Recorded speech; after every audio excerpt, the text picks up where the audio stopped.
Perkenalkan, nama saya Afif dari Control New.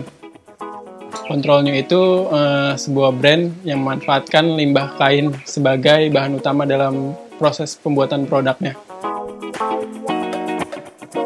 Awalnya itu ngelihat anak muda sih, kayak banyak banget kayak celana robek-robek ditambal-tambal. Jadi awalnya itu ketertarikan sama estetikanya aja.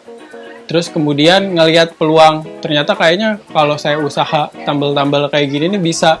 Akhirnya selain saya bisa ngebuat produk dari kain perca ini, ternyata juga memiliki value yang lebih, yaitu kayak secara nggak langsung turut ngejaga lingkungan gitu, dengan tidak ngebuang atau memanfaatkan limbah gitu, biar nggak terbuang nggak tahu kemana gitu.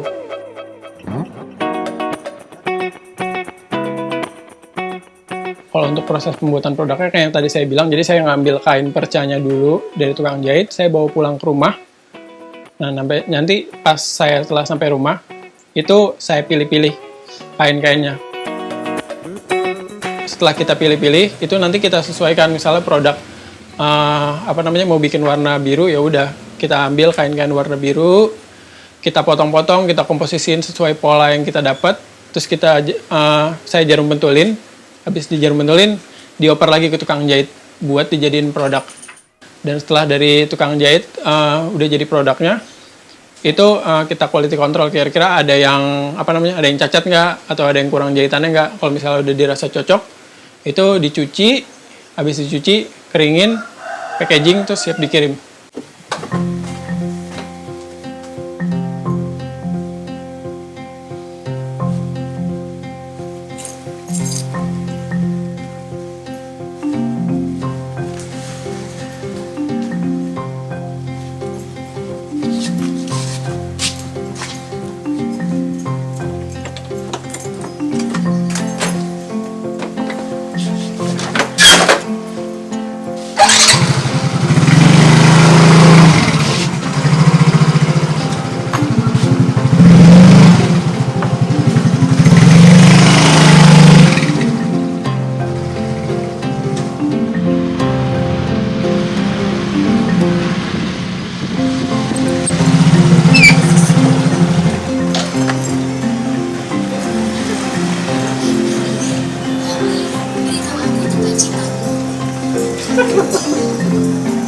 Main lagi ya.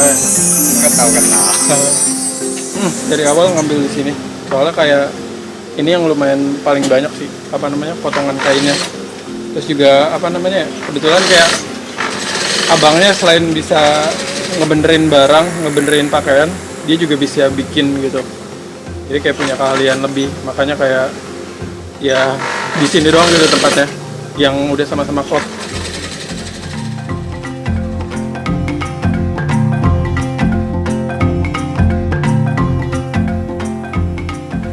Iya, jadi ini celana dari kaki lima ya, di Kolong ya, Bah? Iya, jadi itu pakaian-pakaian bekas dijual. Nah, biasanya ini datang dari luar negeri sih, jadi import gitu, satu karung-karung gitu. Nah, jadi kalau misalnya kalian beli celana pendek atau 3/4 di pasar-pasar baju-baju second, itu biasanya dari celana panjang yang dipotong. Jadi dari celana panjang dipotong jadi celana pendek kayak gini. Tuh. Nah, sisa potongannya itu baru yang saya manfaatin. Nah, kayak gini nih. Jadi kayak sisa-sisa potongan yang nggak kepake, cuman kayak lumayan lebar gitu kan. Jadi bisa dimanfaatin. Kayak gitu. Dan ini nggak apa-apa diambil sama Mas Afif. Nggak apa-apa, mau. Sisa potongannya. Apa-apa. Kalau nanti balik lagi ke sini kan. dari tukang jahit untuk tukang jahit. Jadi produk lagi, jadi berkreasi lagi kan. Dari hasil limbah ini jadi hasil kreasi. Saling nguntungin gitu Ya, jadinya. saling menguntungkan aja. Ya sebenarnya kayak prioritas utama saya sih lebih ke motif sama warna kayak gitu. Terus yang kedua tekstur, kalau misalnya ini melar atau enggak, tipis atau tebal kayak gitu. Dan yang pasti sih kalau misalnya jeans sama denim pasti saya ambil kayak gitu.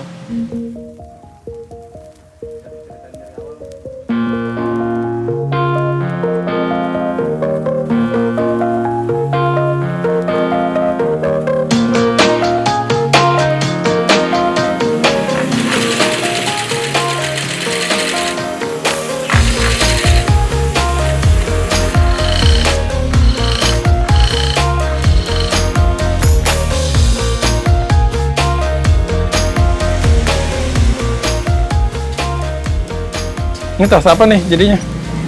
Tahu tas apa namanya? Buat naruh apaan? Macem-macem. Macam-macam. Yoi.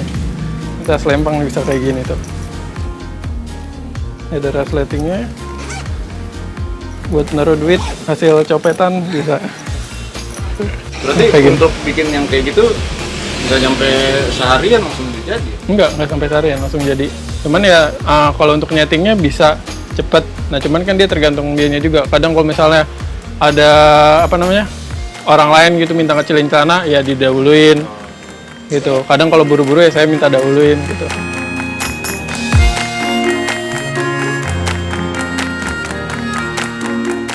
Sebenarnya kayak simbiosis mutualisme sama tukang jahit itu. Di sisi lain dia apa namanya nggak usah capek-capek ngebuang sampah. Terus di sisi lainnya lagi saya juga mendapatkan limbah kainnya secara gratis dan juga tukang jahitnya itu dapat penghasilan lebih dari ongkos pembuatan produk yang saya kasih ke mereka. Kalau buat kita itu nggak ada ruginya, malah kita ngerasa kebantu juga. Ngerasa kebantunya ya istilahnya kita biasa buang sampah terus, jadi ada yang mungutin ya kan, ada yang manfaatin. Udah gitu kan larinya kita juga yang ngerjain ya kan. Jadi bukan istilahnya kita rugi, jadi istilahnya yang ada kita untung lah.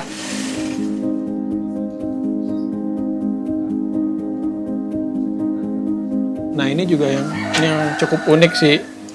Kalau misalnya tas waist bag kayak gini saya jual harga 285.000. Kalau dengan model kayak gini itu saya jual di harga 650.000. Yang bikin beda dari ininya sih, dari prosesnya. Jadi kalau ini kan cuman ditempel-tempel aja ya, selesai. Kalau ini tempel, robek-robek, tempel, robek-robek, terus dijahit dulu, kayak gitu-gitu. Terus disikat, jadi kayak prosesnya itu yang bikin lama. Biasa kan saya ngejelasin, ya ini produk ini dari limbah kain perca, kayak gini-gini kita olah, terus jadi produk kayak gini, terus kayak, oh bagus ya bagus. Ini berapa harganya gitu? 600.000 Pak. Kayak, lah limbah kain 600.000 kayak gitu. Saya nggak bisa ini sih, nggak bisa memaksakan orang gitu saat orang lebih memilih menggunakan produk dengan harga yang lebih murah ya. Solusinya paling ya kayak gitu. Jadi kayak nurunin kualitasnya itu dari segi desain kayak gitu. Cuman dari segi ketahanan produknya itu tetap sama-sama sustain gitu. Jadi kayak dari segi desain dari sebelumnya misalnya satu lembar kain itu terbuat dari sekitar 20 tumpukan kain, itu saya kurangin gitu. Di situ aja sih paling.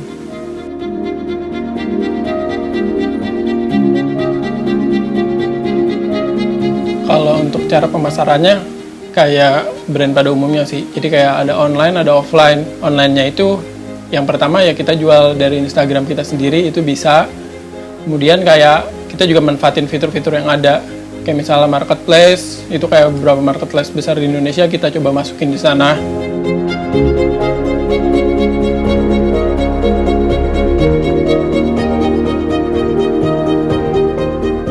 Dan kemudian untuk offline-nya itu sebelum pandemik, saya ikut pameran-pameran gitu sih. Dan itu kayak lumayan dari ikut pameran-pameran itu. Terus selain ikut pameran, kita juga naro di beberapa toko. Ada di Bogor, Tangerang, Jakarta, Bandung, sama di Jogja, sama Garut juga. Nah itu untuk offline-nya di sana. Kalau untuk di luar kemarin kebetulan dapat fitur dari salah satu marketplace. Itu ada memungkinkan orang luar itu beli. Dan kemarin cuman baru nyampe Malaysia sama Singapura aja sih produk kita.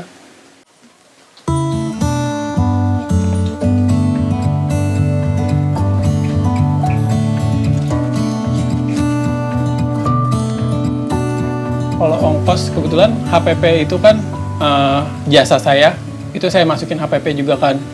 Jadi kalau misalnya nggak kehitung sama jasa saya, itu mungkin kayak ongkosnya sekitar di bawah 5 juta, 3-4 juta. Cuman kalau misalnya ditambah jasa saya masuk ke HPP-nya itu mungkin di sekitar 7 jutaan, kayak gitu. Jadi kayak dari omset kotor itu separohnya sih keuntungannya. Semoga sih kayaknya seputaran peduli lingkungan, sustain, terus slow fashion itu kayak bukan sebuah tren sih, tapi kayak sebuah kebiasaan yang dilanjutan gitu. Jadi kayak nggak mati gitu, cuman kayak bola salju kayaknya deh bakal gede terus ke depannya.